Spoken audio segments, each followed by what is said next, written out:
Hola, mi nombre es Yasmín y el día de hoy vamos a abordar la unidad número 1 de la materia Teoría de la Interacción Comunicativa, que es Ciencias del Lenguaje de la Comunicación. Empezando con este primer bloque temático que se basa en las características del lenguaje, la lingüística y la comunicación según Saussure. El primer ítem es la naturaleza del signo lingüístico, diferencia entre lenguaje y lengua, relación entre lenguaje y cultura y pensamientos de Marx y Nietzsche. Bueno, el segundo bloque temático se va a basar en la pragmática de la comunicación, abordando la semiótica de Peirce, la pragmática de Scandel, modelo pragmático de la comunicación con la teoría de los actos de habla de Austin y la ontología del lenguaje según Echavarría.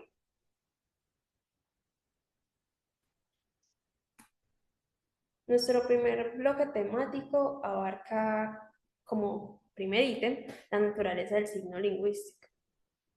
Los seres humanos nos comunicamos por asociación entre dos cosas, que son el objeto y la palabra. Según Saussure, el objeto es el significado y la palabra es el significante. Y este proceso de relacionar estas dos partes se llama signo lingüístico, el cual es arbitrario, ya que no puede funcionar una parte sin la otra. La imagen acústica es precisamente como la capacidad de poder ver algo, o sea, pensar en algo sin verlo físicamente. Y se da pues por la acumulación de que vamos codificando sobre los significados. Por ejemplo, tú dices el significante león y de inmediato te imaginas al que ruge, al que tiene la melena grande, ya que ese significado es el asociado a ese significante. Tú no puedes decir la palabra león e imaginarte un pollito. No estamos codificados de esa forma. Frente a esa cuestión, hay una dicotomía entre el planteamiento de Platón, que dice que el nombre de la cosa tiene que ver con la cosa, mientras Nietzsche dice que el nombre de la cosa no tiene que ver con la cosa. Para esto es necesario entender la diferencia entre lenguaje y lengua, que es el segundo bloque de este bloque temático. El lenguaje es difícil de describir. Sin embargo, se puede decir que la descripción más aprobada por varios filósofos es la capacidad humana de poner sentido al mismo, porque también dicen que plantean algunos autores que la comunicación entre animales existe, sin embargo, es la capacidad humana la que pone sentido. Y la lengua es un sistema de signos según el contexto. Es por esto que Nietzsche afianza acá más su pensamiento de que la cosa, el nombre de la cosa, no tiene que ver con la cosa.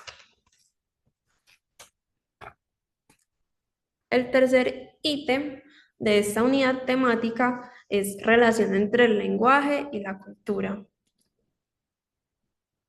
Al igual que la definición de lenguaje, la definición de cultura tiene varios pensamientos, pero la general es que construye sentido con base a las condiciones materiales de la sociedad.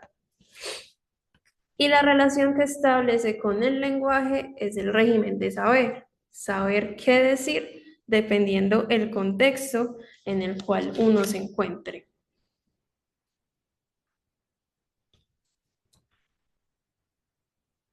Ahora, retomando precisamente este término de cultura, Marx y Nietzsche se refieren a él. Marx dice que la cultura es una superestructura que a su vez deriva otras estructuras. Es decir, la cultura es un conjunto de ideas, valores y normas que crean otras estructuras como las económicas, la división de la clase social y así. Y por otra parte, la definición que tiene cultura es poderes que se naturalizan y que a su vez se puede hacer de estos una crítica. Por ejemplo, poder que se naturaliza el pensamiento de la familia tradicional, hombre y mujer, con hijos. Crítica, existe la diversidad, entonces también puede ser una familia, hombre, hombre, perrito, mujer, hombre, perrito, hombre con hombre, mujer con mujer, y así. El pensamiento de Nietzsche es que la realidad no cabe en el lenguaje. La base de la ciencia es la interpretación y nuestra conciencia es manoseada. ¿Por qué? Porque lo que nosotros percibimos como realidad es un sustrato pequeño de lo que realmente es el universo, porque solo contamos con 5 sentidos para interpretarlo. Entonces, la realidad que concibimos de mundo es lo que aceptamos, pero no significa que realmente eso es lo que exista. Bueno, pasamos a nuestro segundo bloque temático, que es la pragmática en la comunicación, la cual abordan varios autores.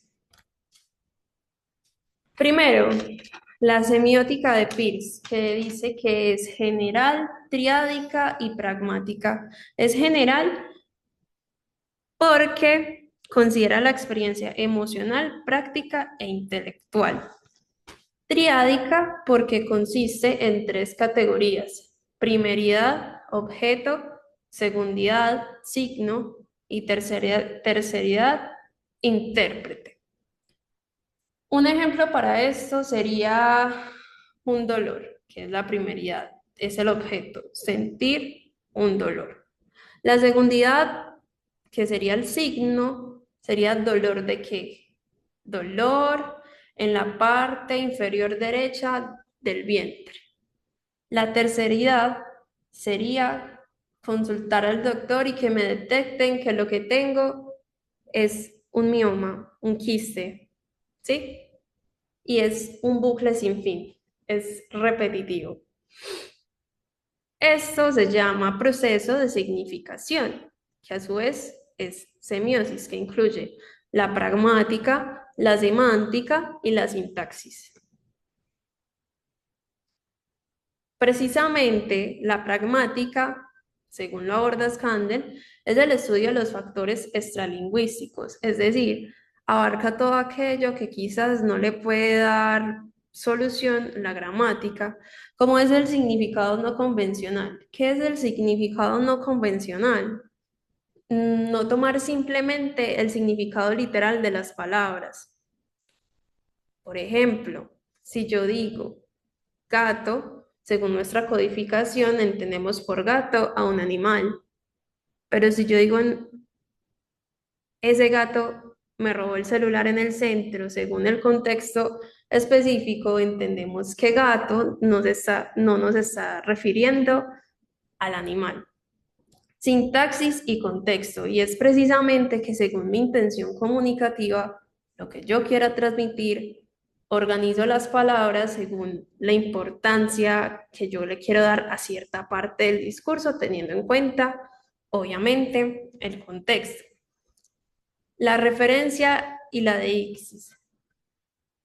Retomando el contexto, es que si este no se tiene en cuenta, es muy difícil en los mensajes que se entiendan. Es decir, es muy difícil que lo que yo diga, si no tiene un contexto, no sé a qué me refiero, no sé qué va antes, no sé qué va después, difícilmente se va a entender lo que yo realmente quiero transmitir.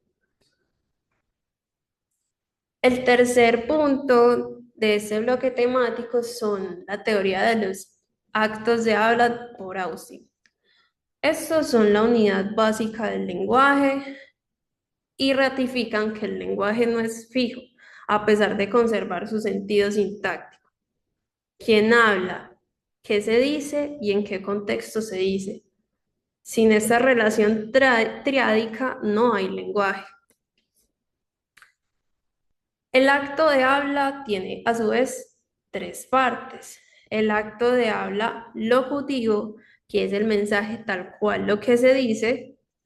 el acto de habla ilocutivo, que es la intención del mensaje, y la parte que es perlocutiva, que es la respuesta a ese mensaje, que es la primera parte. Por ejemplo, mi mamá dice, los platos están sucios, nadie ha arreglado cocina. Si yo entiendo bien ese acto de habla, si tomo el mensaje y lo relaciono con su acto ilocutivo, que es su intención, yo sé que mi mamá no está diciendo eso porque sí, sino que espera que mi respuesta, el acto perlocutivo, sea que vaya y lave los platos. Hay dos tipos de actos de habla, los cuales son los constatativos, que describen al mundo y dan un carácter de verdadero o falso. Está lloviendo. Según el contexto, tú ves si es verdadero o falso. Es de noche. Según mi contexto, eso es verdadero. Y el otro tipo de actos de habla son los realizativos, que son los que transforman el mundo en la medida en que se va ejecutando el mensaje. De esta manera, se enlaza muy bien con la ontología del lenguaje según Echavarría, que dice que el lenguaje construye realidad. El ser humano es un ser lingüístico y son las acciones que realizamos a través del lenguaje. Es decir, todas las teorías anteriores dicen que el lenguaje describe al mundo. Sin embargo, esta tiene como premisa que el lenguaje crea el mundo, crea realidad. La ontología contiene tipos de actos lingüísticos que se clasifican en tres, que son actos de declaración, que es cuando yo digo algo y eso se va ejecutando precisamente. Actos de promesa, que es cuando yo prometo algo, valga la redundancia, y eso me va a traer acciones a futuro. Por ejemplo, yo digo, prometo no perder materias este semestre.